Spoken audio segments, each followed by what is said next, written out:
Hi, this video is going out hoping that someone is listening to it that is in any kind of government position or important position of any kind having to do with the refugee program.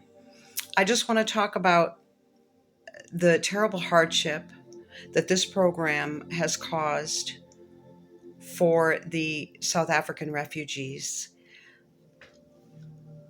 Now, this was a big mistake of mine, but in the beginning, when the refugee program started, people would ask me on social media, well, how is this going to be done? And I assured them, well, the US government would take people in line as they come. That's how we work because we like things fairly done, and we like to take people in line. Well, I was very wrong about that. That was a big mistake.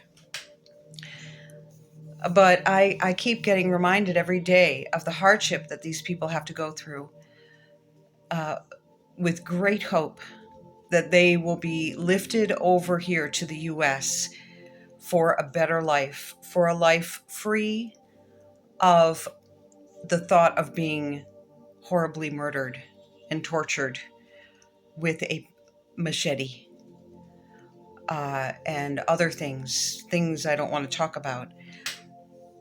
Now, these people, they're good people. They're a lot like Americans. And in America, we have all kinds of people. We have some people that can't follow the rules. They can't stay away from alcohol, or they can't stay away from drugs. We know people are a mixed bag. They go from white to black and everything in between. But I feel for them and what they've been going through. Now, the program run by CWS in Kenya, coupled with USCIS processing, is working very badly. A woman just let me know that her family back in South Africa, she's a refugee here, they're getting double invitations for interviews, and she's confused. They don't know what to do. And whenever anyone tries to reach CWS and say, well, you've already sent us our interview dates and confirmed everything. Why are you giving us yet another interview date in a different place? It just reminds me how messed up the whole thing is. Why is it so disorganized? Why are people starting on June 30th getting letters of denial? Well, they're not letters of denial. They're letters of ineligibility. And we know on the website what things you must qualify for to be eligible for the program. You must be a South African citizen. You must be one of the persecuted minorities.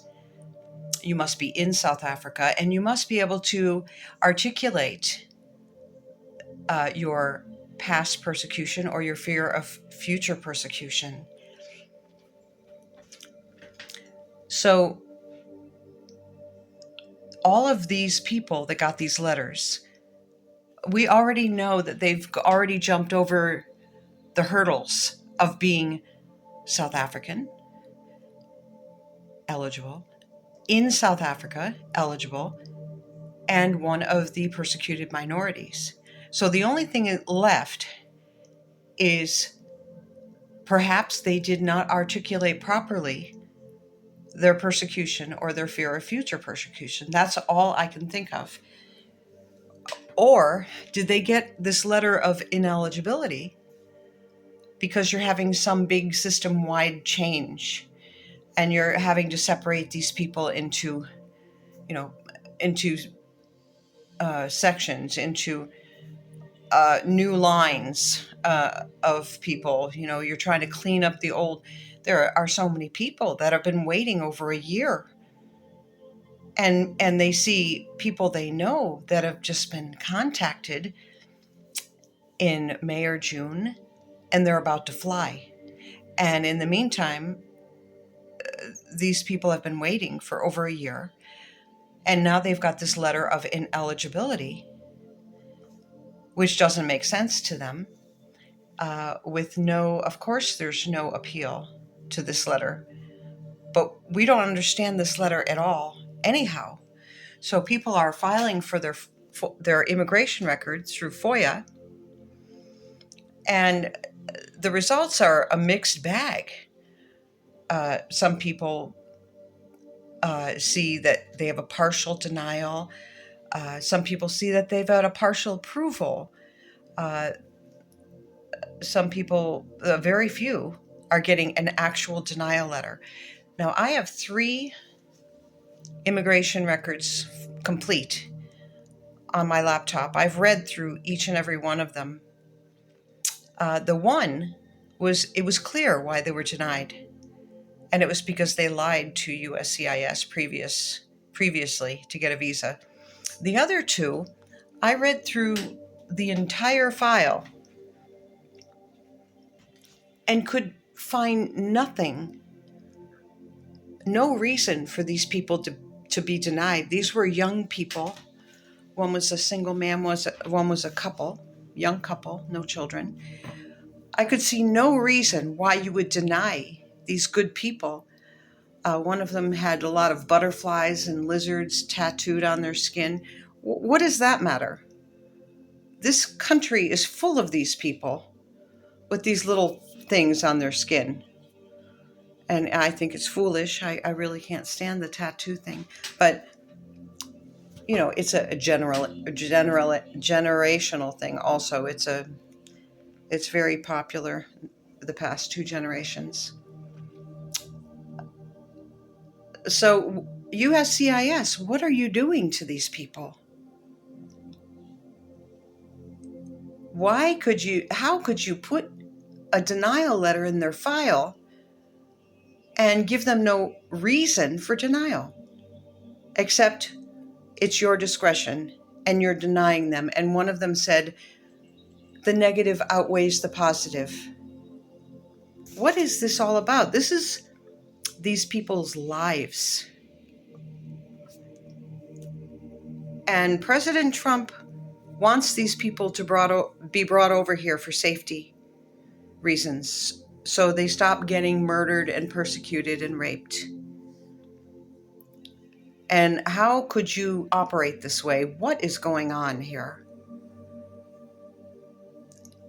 And I was speaking to someone this morning on the WhatsApp, and he said gas is $8 a gallon over there. It's several hundred miles round trip to go to the interview. Some people have to sell their cars for the money to get to the interview because they simply can't afford the gas and maybe a hotel overnight, several hundred miles away. That's how bad it is.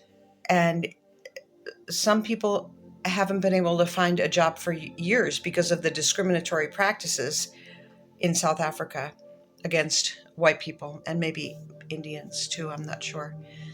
But the hardship that these people are experiencing because of this program, the anxiety over these letters of ineligibility, they think they're denied.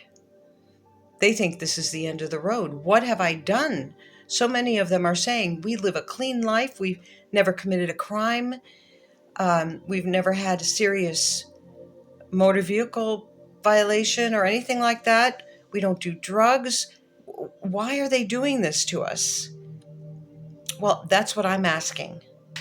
USCIS, why are you doing this to these people?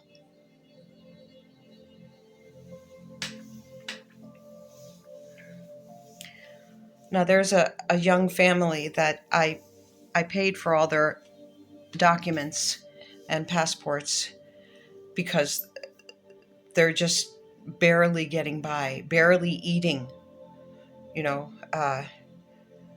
and I might have to pay for their travel. They have no car and they have no money. And I've heard that one person actually did kill himself when he got this letter of denial or letter of ineligibility. They like to call it a denial letter because that's how they see it. What you're putting these people through is unfair. Even if the father smoked a little weed back when, who cares? It's mostly legal in the US anyway. And are you going to punish his whole family for this? I just don't I don't think you're capable of being so unreasonable, my government. I just don't.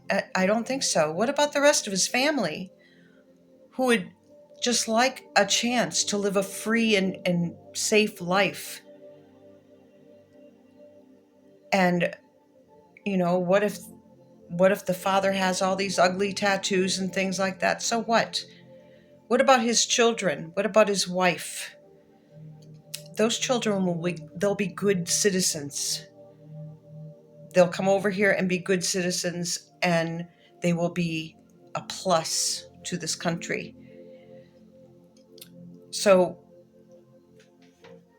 what is the explanation for what you're putting these people through? That's what I would like to know. When are we going to get an answer on the embassy website or some other place telling us what to do next? What do these people do next? Was this a mistake, these letters of ineligibility? Are you doing some big administrative shift in software or the way it's processed, or the people who are doing this, it's being handed off, or what's going on with this? I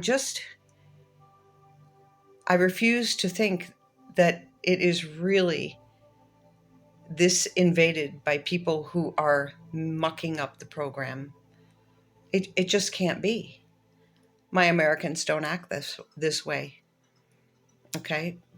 But please, can we have an answer about what is happening next? A little explanation, something. All right, I had to get that out. Someone's got to say it. So it might as well be me. All right, it's your Auntie Shelley signing off. Oh, I wanted to show you my beautiful pickles. I just canned up some beautiful pickles. And those are my dill pickles for cheeseburgers because our cucumbers are going crazy. Now, I hope you have a nice rest of the weekend. And if there's something I forgot to say about this whole thing, please tell me. All right. Bye.